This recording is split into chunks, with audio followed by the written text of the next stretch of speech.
Just what that song is more or less about is realizing, oh shit, I'm a professional musician.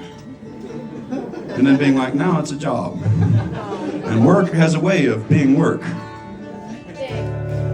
I was in a shitty motel room, $50 motel room, which is I'm a connoisseur of those at this point. The sort of places where you call the front desk, you say, I got a leak in the sink, and they say, go ahead, everybody else does. I found that this is a divided nation in regards to our beliefs about peeing in the sink in particular. Don't be judgmental, choose your own side. You can tell what side I'm on, just take a guess. I'm on the side of convenience. And to be honest, friends, pleasure. Anyways, I was in this $50 motel room and I was like, well, now this is a job. I knew it was a job, but it was at least a struggle, like just a struggle back in the day. Get anybody to care at all. And I never thought I'd be out in a town that I'd never even heard of, playing a show to some people on a Sunday night. I never thought I'd be here. Fact is that I used to be in direct competition with a lot of other artists for like the $20 in tip money that was available in any given room about this size for anything, right? And the worst motherfuckers to share that particular $20 with was always magicians. Because if you're a sleight-of-hand magician and you're up against a banjo-playing folk singer, the magician is going to win every time. There can only be one of us in this room practicing an ancient craft nobody cares about anymore, you know? I didn't make late-stage post-industrial capitalism this way where us nerds have to do sword fights in the street. But it's that way. After I shared about 1,000 green rooms with sleight-of-hand magicians, I realized that they had more dangerous, miserable backstories than I'd ever heard a country singer have. So I wrote this as sort of an amalgam of some of those terrible backstories. I was trying to get over my hatred and turn it into love for these people. It's called Tulsa's Last Magician.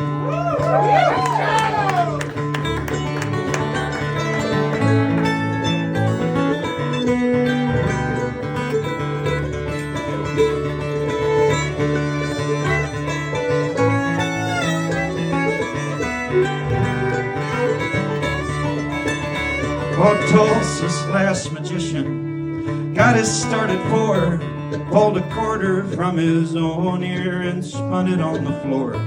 Said there's no good tricks but old ones and lying ain't that hard.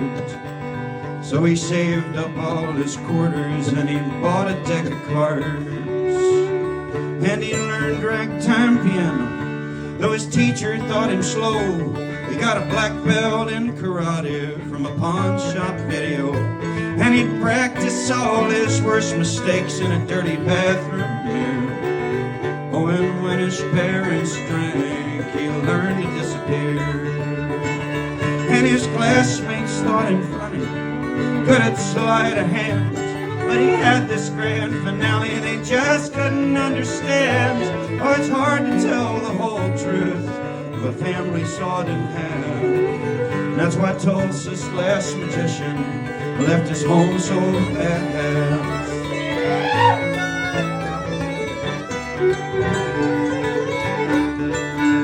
He went down and out in Reno. He went broke in Santa Fe, turning tricks on Los Sueñeros out in California. Oh, they pushed him up against the wall, said, buddy, get a grip. So he learned to set himself on fire on the Las Vegas Strip. And he wandered down to Tampa, blew everybody's minds, 'cause the crowd was cheap and easy there on beer and blowing wine. He said, I wonder where my dollar went, had the flower bloom so fast. He said, I can't reveal my secrets, they rarely fail to ask. Had a crowd all thought him funny, good at sleight of hands, but he had this grand finale they refused to understand. They demanded explanation when the card pulled was their own. And that's why Tulsa's last magician lost his faith and headed home.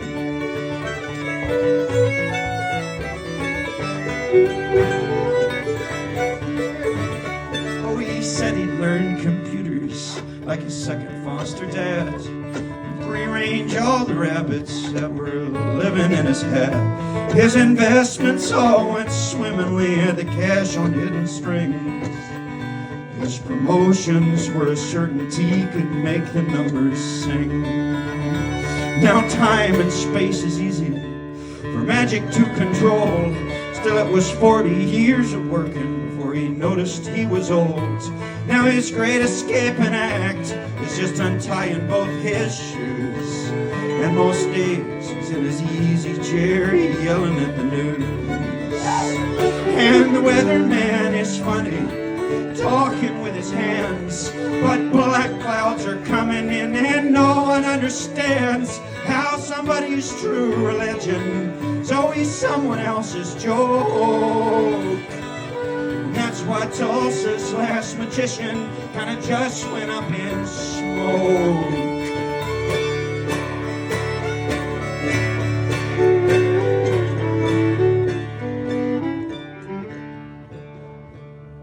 So friend, if you're the kind that thinks no one quite gets quite what you are, like you're a cobbler or mechanic in this age of flying cars, if you think you see right behind what's right before our eyes, you might be a small town's last magician in disguise.